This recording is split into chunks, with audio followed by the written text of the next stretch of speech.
Hi, welcome back to my channel. This is Amy from With Love by Amy, and today is day 7 of the Spellbinders Crafty Advent Calendar. Alright, so here we go. We open it up, and it is teeny tiny cute little dot stencils. I actually kind of made my own big dot stencil using some circle dies, but this is pretty cool because I like the variety of sizes on each one. So what I decided to do was use some Kitsch Flamingo on a card panel and just kind of hodgepodge the different sizes of dots on the panel. And I'm not sure if these are supposed to like layer, like if you put them on the card the right, like in the same order. I have no idea. However, the way I did it, it turned out pretty cool. But after it dried, it didn't look so pink anymore. I don't know if I'm doing something wrong or if I just needed to layer more ink on there. I was kind of in a rush when I was doing it, so I guess we'll take what we can get. I know that we have some birthdays coming up for some little girls, my son's friends, so I've made a couple of cute birthday cards that we can use for his friends. He's very opinionated. He's a 5-year-old, so he will pick the one he thinks his friend will like the best. And, you know, usually he chooses something pink and glittery for his friends that are girls.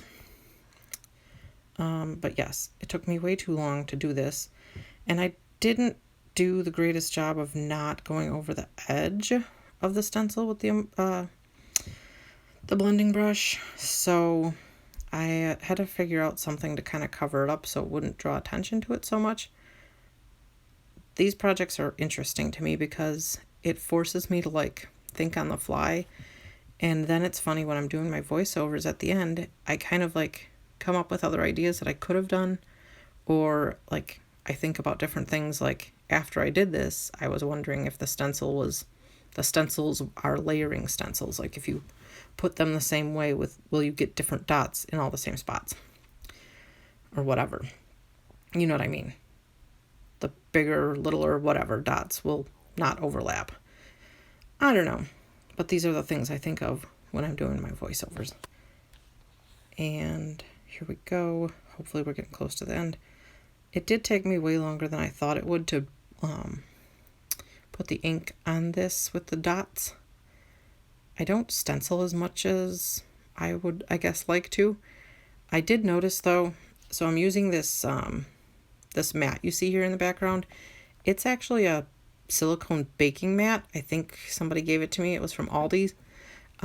It actually is really awesome for not slipping. Like if you noticed, the ink didn't move at all, and when I held the stencil onto the silicone mat, it didn't move at all either.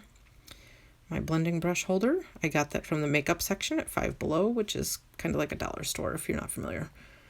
Alright, so what I decided I was going to do was take the dies from whatever previous day it was, and I was going to make it into a happy birthday.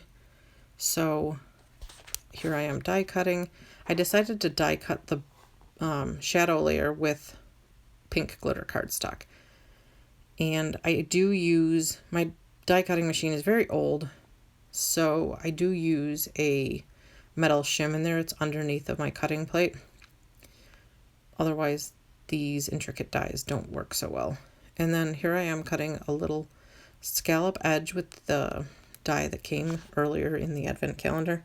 I can't keep all the days straight from what everything came from, but I have videos for all of them. Alright, and I will save you from watching me glue all these together, but I changed my filming setup, and I'm starting to use a ring light instead of just my light, so I could get the different orientation with my camera. And I'm not sure that I love it. I don't know what to do, but I'm not sure that I love this. The ring light and the light are really the only lights that are bright enough to film decently, so if y'all have some suggestions on how to not see my ring light in my work area, I'm all ears. I would love for you to leave a comment below if you have ideas.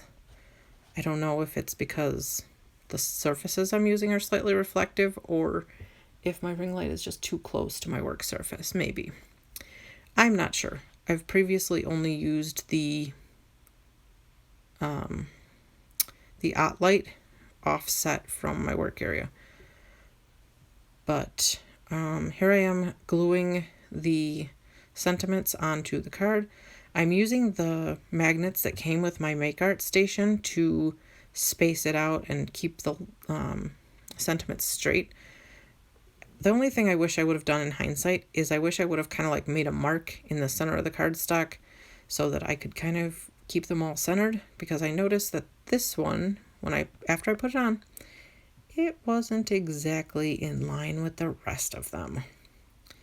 So, and I tried to fix it by like slightly offsetting the middle one when I glued it down, but it's still kind of noticeable that I didn't get it in line. I think I'm realizing it right there, and that's where I'm like fiddling with it, because I want to make sure that it's as straight of a line as possible. But, you know, I did the best I could. At least they're not crooked, you know, they're level. And here we are gluing the panel onto a white card base. And I'm using my Make Art station to make sure it all dries. And here's the finished product.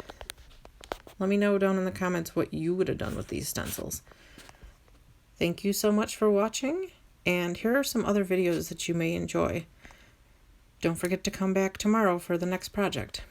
Thank you so much. I really appreciate you liking and subscribing to my videos, and you have no idea how much it helps. Thank you. See you soon.